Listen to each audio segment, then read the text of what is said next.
ರಸ್ತೆ ಚರಂಡಿ ಸಮಸ್ಯೆಯ ಬಗ್ಗೆ ನಾಗರಿಕರು ಪಾಲಿಕೆಗೆ ದೂರು ನೀಡುವುದು ಸಾಮಾನ್ಯ. ಆದರೆ ಮಣ್ಣಗುಡ್ಡೆಯ ಕಾಂತರಾ ಜಿಲ್ಲೆ ನಿವಾಸಿಗಳು ಮಂಗರ ವಿರುದ್ಧ ಪಾಲಿಕೆಗೆ ದೂರು ನೀಡಿದ್ದಾರೆ. ಕಳೆದ 2 ವರ್ಷಗಳಿಂದ ಕಾಂತರಾ ಜಿಲ್ಲೆಯಲ್ಲಿರುವ ಒಂಟಿ ಕೋತಿ ಮೀನು ಮಾಂಸದ ರುಚಿ ಹಿಡಿದಿದ್ದು ಅಲ್ಲೇ ನೆಲೆ ನಿಂತಿದೆ. ಮನೆ ಮಂದಿಗೆಲ್ಲ ನಿರಂತರ ಕಾಟ ನೀಡುತ್ತಿದೆ. ಇದೀಗ ಮಂಗರಾಟಕ್ಕೆ ಲೇ ನಿವಾಸಿಗಳು ರೋಸಿ ಹೋಗಿದ್ದು ಪಾಲಿಕೆ ಅರಣ್ಯ ಇಲಾಖೆ ಶಾಸಕರಿಗೆ ಪತ್ರ ಬರೆದಿದ್ದಾರೆ. 2 ತಿಂಗಳ ಹಿಂದೆ ಮನೆಯ ಬಳಿ ಇದ್ದಾಗ ಮಂಗ ಏಕಾಏಕಿ ನನ್ನ ಮೇಲೆ ದಾಳಿ ಮಾಡಿತು.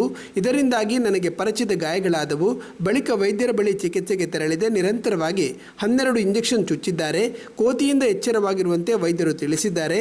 ಎಷ್ಟೇ ಓಡಿಸಿದರೂ ಕೋತಿ ಮತ್ತೆ ಬರುತ್ತದೆ. ವಸ್ತುಗಳೆಲ್ಲವನ್ನು ಕೊಂಡೊಯ್ಯುತ್ತಿದೆ. ಹೇಗಾದರೂ ಮಾಡಿ ಒಮ್ಮೆ ಕೋತಿಯಿಂದ ನಮ್ಮನ್ನು ರಕ್ಷಿಸಿ ಎಂದು ಸ್ಥಳೀಯ ನಿವಾಸಿ ಬಬಿತಾ ಶಾಸಕರಿಗೆ ತಿಳಿಸಿದ್ದಾರೆ. ಸ್ಥಳೀಯ ನಿವಾಸಿಗಳು ನಾಯಿಗಳನ್ನು ಸಾಕಿದ್ದು ಮರದಲ್ಲಿರುವ ಕೋತಿ ಅವುಗಳೊಂದಿಗೆ ಸ್ನೇಹ ಬೆಳೆಸಿಕೊಂಡಿದೆ. ನಾಯಿಗಳಿಗೂ ಕೋತಿಯ ಕಾಟ ಸಹಿಸಲಾಗುತ್ತಿಲ್ಲ. ನಾಯಿಗಳಿಗೆ ದಾಳಿ ಮಾಡಿ ಅವುಗಳ ಮೇಲಿನ ಚರ್ಮವೇ ಕಿತ್ತು ಹೋದಂತಾಗಿದೆ. ಇಲ್ಲಿನ ಹೆಚ್ಚಿನ ಮನೆಗಳಲ್ಲಿ ಶಾಲೆಗೆ ತೆರಳುವ ಮಕ್ಕಳಿದ್ದಾರೆ.